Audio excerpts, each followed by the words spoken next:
الله الله ورسول الله الله الله وحبيب الله. Chers amis téléspectateurs, assalamu alaikum wa rahmatullahi wa barakatuhu. Alhamdulillah wa salatu wa salam ala rasulillahi sallallahu alayhi wa sallam wa ala alihi wa ashabihi ajma'in. Nous commencerons par vous saluer de la salutation islamique qui consiste à dire assalamu alaikum wa rahmatullahi wa barakatuhu. Que la paix et la miséricorde ainsi que les bénédictions d'Allah soient sur vous. Vous qui nous suivez en ce moment, nous demandons que les saluts et les bénédictions soient sur son prophète Mohammed sallallahu alayhi wa sallam, sur ses compagnons et tous ceux qui l'ont suivi sur le droit chemin jusqu'au jour de la rétribution. Nous disons Amin. Chers amis téléspectateurs, nous ouvrons une nouvelle page, c'est-à-dire une nouvelle série d'émissions qui consiste à parler de l'économie, ou si vous voulez, du système économique en islam. Nous n'allons pas décortiquer l'économie en islam, mais nous allons parler du système économique en islam de par sa définition. C'est par là que nous allons commencer.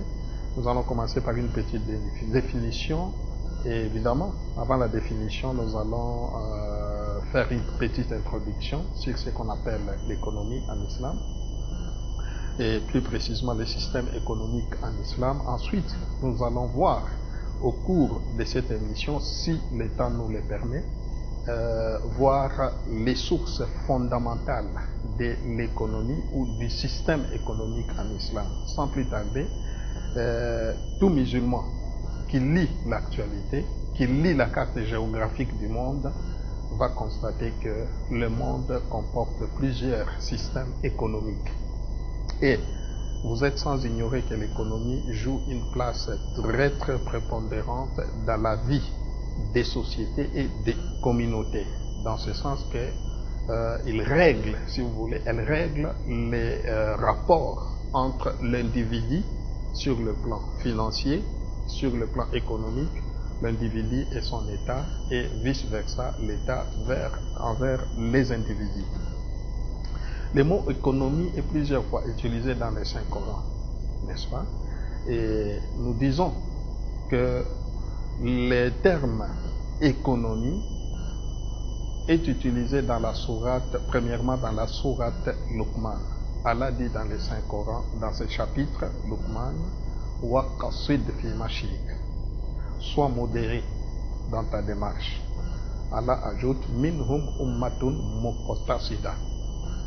Et Allah dit encore, parmi eux, c'est-à-dire les gens du livre, on trouve une communauté muqtasida. Muqtasida, c'est-à-dire qui n'observe pas un certain extrémisme ou ni encore un certain laxisme dans la gestion des affaires financières qui règle en fait la société. Donc, premièrement, lorsque Allah dit dans les Saint-Coran à propos de Luqman qui donnait un petit conseil à son enfant, il est arrivé au niveau de lui dire wa qasid fi mashik. Sois modéré dans ta démarche. Modéré pourquoi? Parce que nous allons trouver dans l'exégèse de Barawi qui nous explique les termes modéré ici, iqtisad wa qasid fi mashik, yani bayna at-tawassut wa dabib fi al-mashi, qui veut tout simplement dire sois modéré dans sa démarche. Ne marche pas très rapidement et ne sois pas aussi trop lent dans ta marche, c'est-à-dire il faut observer un certain équilibre entre les deux. Donc ça c'est sur le plan littéral, parce que lorsque nous décortiquons un sujet, nous devons préalablement donner sa définition sur le plan linguistique et sur le plan de la terminologie de la langue arabe, pour enfin établir un parallélisme entre l'aspect linguistique et l'aspect législatif qui nous concerne évidemment. Parce que quand nous parlons de la langue arabe, vous savez, tous les Arabes ne sont pas musulmans. Donc, comme c'est une langue, donc nous devons faire la démarcation entre ce que entend, n'est-ce pas, l'islam, notre religion islamique, à propos de ce terme-là, et son utilisation dans la langue arabe, c'est-à-dire d'une manière générale. Donc, nous voyons par définition, à la lumière de ces deux versets, nous pouvons ajouter d'autres, mais le temps nous fait défaut.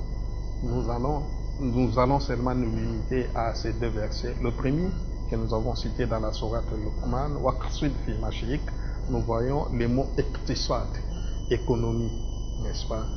Dans l'autre verset que nous avons cité au cours de notre introduction, Allah est en train de faire l'éloge de cette communauté-là qui est économique. Minhum ummatun muqtasida.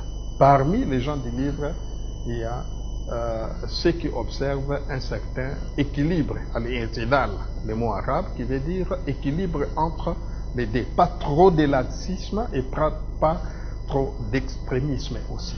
Donc, nous disions tout à l'heure que celui qui lit la carte géographique du monde va découvrir que le monde a connu plusieurs systèmes économiques. Nous allons, nous, à la lumière de cette panoplie des systèmes économiques, nous limiter à vous donner la ligne de démarcation entre le système économique islamique et les autres systèmes. Notamment, le premier système que tout le monde connaît, c'est le capitalisme, et qu'on appelle dans d'autres termes l'économie du marché. Et nous avons aussi le communisme, qui est d'ailleurs bâti en brèche, qui n'est resté que dans l'histoire, parce que ce système est bâti en brèche par le système économique, ou si vous voulez, le système d'économie du marché. Alors, qu'est-ce que l'islam entend par économie, ou comment définir maintenant le système économique? Je ne parle pas de l'économie de manière brute, mais du système économique islamique. Le système économique islamique s'avère comme étant un ensemble de règles et de politiques censées réglementer l'exercice financier entre l'individu et la société. N'est-ce pas? Quand nous disons ici l'exercice financier, cela veut dire quoi? C'est tout ce qui a un rapport avec de l'argent. Parce que, vous savez, nous avons l'argent fiduciaire, ou si vous voulez, la monnaie fiduciaire, et les objets de valeur qui peuvent être considérés, qui peuvent entrer dans ce sens-là. Donc, nous définissons le système économique islam comme étant un ensemble de règles, n'est-ce pas, et de politiques tirées du Saint-Coran, tirées de la législation islamique, voudrais-je dire, et qui sont censées réglementer, n'est-ce pas, l'utilisation de ces biens-là, l'utilisation de cette monnaie, l'utilisation de tous ces biens de valeur par l'individu. Comment il doit utiliser cela. Bref, c'est ce qu'on peut tenter de définir comme étant le système économique en islam. Vous savez très bien qu'il y a beaucoup de définitions. Nous n'allons pas citer toutes ces définitions-là et nous ne prétendons pas que la définition que nous venons de donner c'est la dernière. Après cela, il n'y aura pas d'autres définitions. Non, cela dépend du contexte dans lequel on se situe. N'est-ce pas? Donc, sans plus tarder, nous allons voir maintenant la différence sur le plan législatif, sur le plan de la législation islamique, la différence entre le système économique et la jurisprudence des transactions ou les transactions commerciales. Parce que cela constitue aussi une des branches de la législation islamique. J'ai dit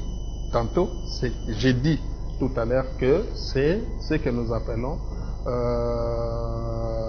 la jurisprudence des transactions, ou si vous voulez, fiqh mu'amala, c'est-à-dire les transactions financières, les transactions commerciales, n'est-ce pas, qu'il ne faut pas comprendre avec le système économique en islam, parce que les transactions financières constituent une discipline, n'est-ce pas, de la jurisprudence islamique. Entendez par jurisprudence ici, pas au sens strict, qui veut dire l'ensemble des jugements et des décisions rendues par les cours et tribunaux d'un pays. Nous ne voulons pas nous limiter au sens strict de ces mots-là, jurisprudence. Mais quand nous parlons de jurisprudence ici, c'est au sens large, c'est-à-dire sur le plan législatif, n'est-ce pas, sur le plan économique, sur le plan aussi des transactions commerciales. C'est dans ce sens-là que nous devons faire cette démarcation entre les deux, parce que les deux termes peuvent porter à confusion. Donc, nous disons que les transactions, ou si vous voulez, la jurisprudence des transactions commerciales ou financières, c'est une branche, c'est une discipline de la jurisprudence islamique, ce que nous appelons fiqh mu'amala. Alors, c'est un grand chapitre, je crois que nous aurons, Inch'Allah, dans l'avenir, l'occasion de décortiquer ces termes-là et d'en élucider les différents aspects. Donc, c'était ça la différence entre les systèmes économiques et la jurisprudence des transactions. Ce qui nous permet maintenant d'avoir une autre démarcation, parce que, vous savez, les systèmes économiques que nous avons cités ici sont l'objet ou sont les fruits de l'effort des êtres humains.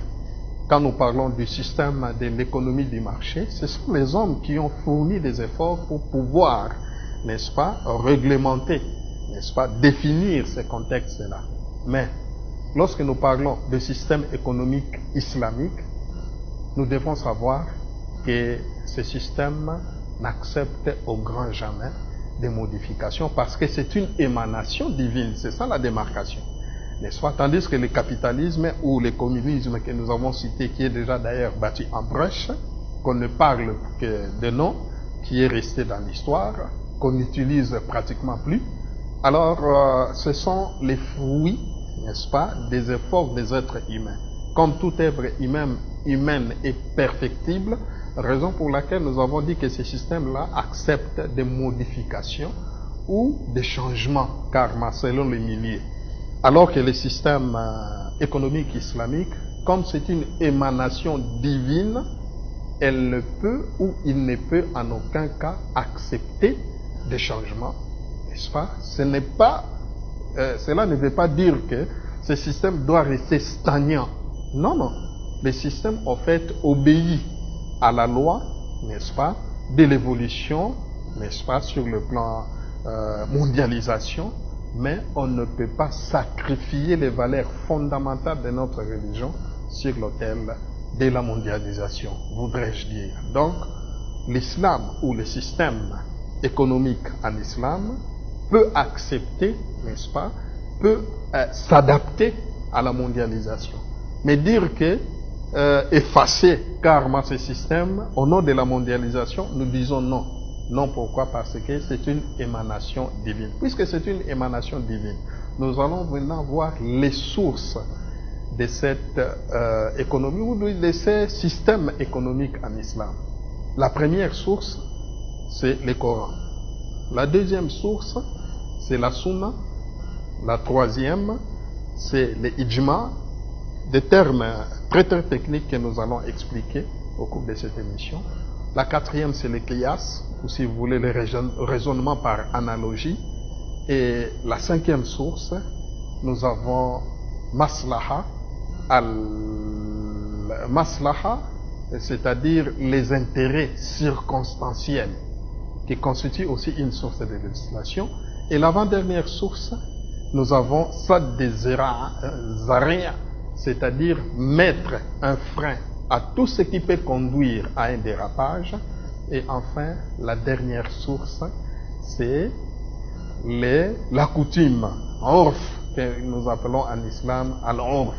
Al-urf, comme vous le savez, les juristes savent tous que la coutume peut constituer aussi une source de droit, n'est-ce pas? C'est dans ce sens-là que l'islam n'a pas échappé à cette règle-là, qui constitue à considérer la coutume comme étant l'une des sources du droit musulman, l'une des sources de l'économie, du système économique islamique, mais à une seule condition, que cette coutume soit conforme aux principes de l'islam, parce que dans la vie quotidienne, nous rencontrons certaines coutumes qui, curieusement, se conforment, n'est-ce pas?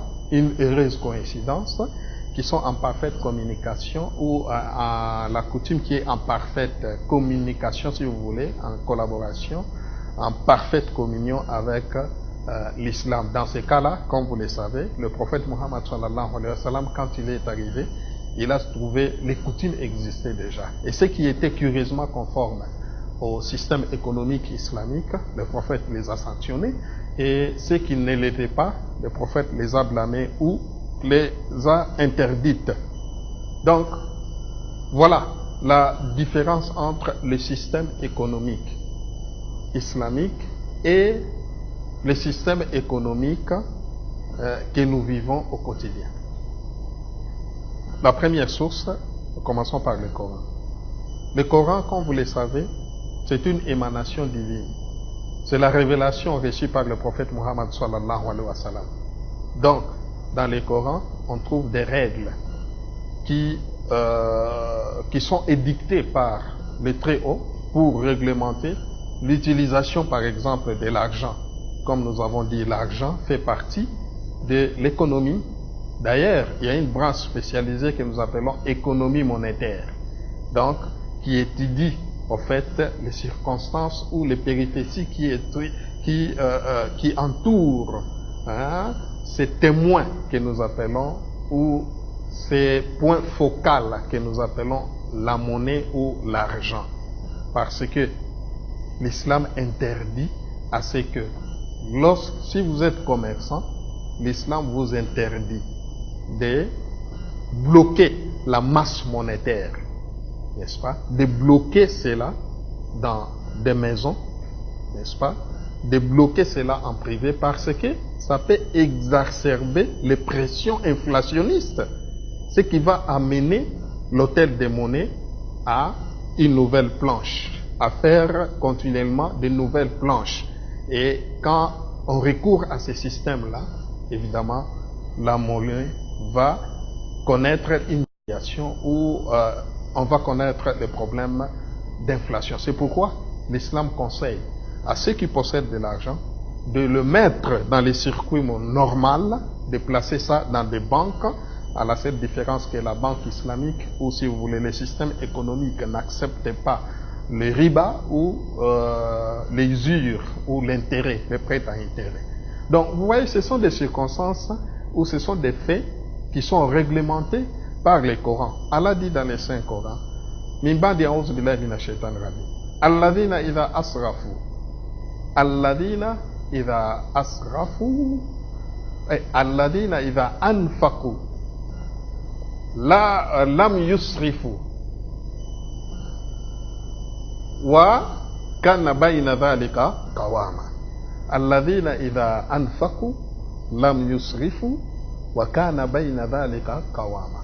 Ceux qui, lorsqu'ils dépensent, n'est-ce pas, ils n'exagèrent pas dans leurs dépenses, n'est-ce pas, ils sont modérés, hein, wa lam yaqturu. Alladhina idha anfaqu lam yusrifu wa lam yaqturu wa kana bayna dhalika qawama. Ceux qui, lorsqu'ils dépensent leur argent, ils ne sont ni gaspilleurs et ni avares, ni égoïstes. C'est-à-dire, ils observent le juste milieu. C'est de cette manière-là que le musulman doit utiliser son argent, s'il est appelé à faire des dépenses, il doit être modéré. La taj'alu yadaka ala unuqika wa la tabsutha kullal bast. N'est-ce pas? Allah interdit. N'est-ce pas? Il ne faut pas tout dépenser de manière abusive. Il ne faut pas aussi retenir de l'argent, refuser de dépenser, parce que cela peut conduire à l'avarice. Et cette avarice-là est préjudiciable. Excusez-moi, préjudiciable, voudrais-je dire, envers l'individu qui effectue cette avarice, qui observe cette avarice, et envers la communauté tout entière, parce qu'il est en train de priver, n'est-ce pas, les ayants droit à bénéficier n'est-ce pas, de cet argent-là, parce que c'est de l'argent qu'Allah nous a confié pour gérer. Nous sommes des simples gestionnaires. Nous sommes des simples gestionnaires. Allah dit dans le Saint-Coran, de penser ce que nous vous avons confié comme gestion, comme gestionnaire, n'est-ce pas? Et dans ce cas-là, le musulman doit être modéré dans sa dépense. Allah ajoute en disant Wakulu washrabu wala tusrifu. Mangez, buvez, n'est-ce pas? Ne dépassez pas outre mesure. Il ne faut pas exagérer, n'est-ce pas? Donc, de par là, nous voyons déjà que le Saint-Coran, qui ne nécessite aucune critique. Pourquoi? Parce que c'est une parole divine, n'est-ce pas, reçue par le prophète Muhammad sallallahu alayhi wa sallam. Le problème peut-être peut se poser au niveau de l'interprétation. Mais si tel problème pouvait se poser au niveau de l'interprétation, nous allons retourner aux exégètes. En premier lieu, excusez-moi, nous avons l'exégète du Saint-Coran, c'est-à-dire les Corans qui expliquent, n'est-ce pas, certains versets qui expliquent d'autres. Alors, quand déjà un verset a donné l'explication à un autre, dans ces cas-là, plus question de faire l'effort d'interprétation. C'est comme Allah dit dans le Saint-Coran, Ihdina sirat al-mustaqim. Guide-nous sur le droit chemin. Quel est ce droit chemin-là? Il donne lui-même la réponse, sirat al-ladina an'amta alayhim. N'est-ce pas? Alors, dis-moi, au moment où Allah lui-même a donné l'interprétation de sa propre parole, allions-nous accepter l'interprétation d'une autre personne? Ah non, évidemment pas. Voilà, de cette manière-là, nous allons bientôt terminer parce que la technique nous fait déjà signe que nous nous approchons petit à petit vers le temps qui nous est imparti. Donc, nous avons du moins retenu au cours de cette petite tranche que l'économie islamique ou les systèmes économiques islamiques se distinguent des autres systèmes qui sont susceptibles d'être modifiés, n'est-ce pas? Ces systèmes économiques se distinguent par ce que nous venons de dire tout à l'heure, que c'est une émanation divine, n'est-ce pas? Et elle a comme source, premièrement, la parole d'Allah, le Saint-Coran, qui est le tout premier, ou si vous voulez, la toute première source du droit musulman et la toute première source aussi du système économique islamique. Nous allons examiner les autres sources au cours de nos prochaines émissions. Pour le moment, nous allons nous arrêter là. Nous souhaitons à ce que Allah nous accorde, Inch'Allah, la vie pour que à la prochaine, nous puissions continuer avec les autres sources, notamment la Sunna et Ijma. Sunna veut dire les gestes et les paroles du prophète Muhammad sallallahu alayhi wa sallam. L'Ijma, c'est-à-dire le consensus, les qiyas, les raisonnements par analogie, et Sadd al-Zira, et mettre un terme à tout ce qui peut conduire au péché, ainsi que la coutume et les intérêts d'ordre général, ce que nous allons décortiquer au cours de nos prochaines émissions. Nous remercions les amis de la technique qui nous ont tenu main forte au cours de cette petite intervention. Nous leur sommes très très reconnaissants et nous disons notre dernier souhait ou notre dernière imploration est Alhamdulillahi Rabbil Alamin. Gloire, louange à Allah, Seigneur de l'univers. Assalamu alaikum. Allah, Allah. Wa Rasul Allah. Allah, Allah. Wa Habib Allah.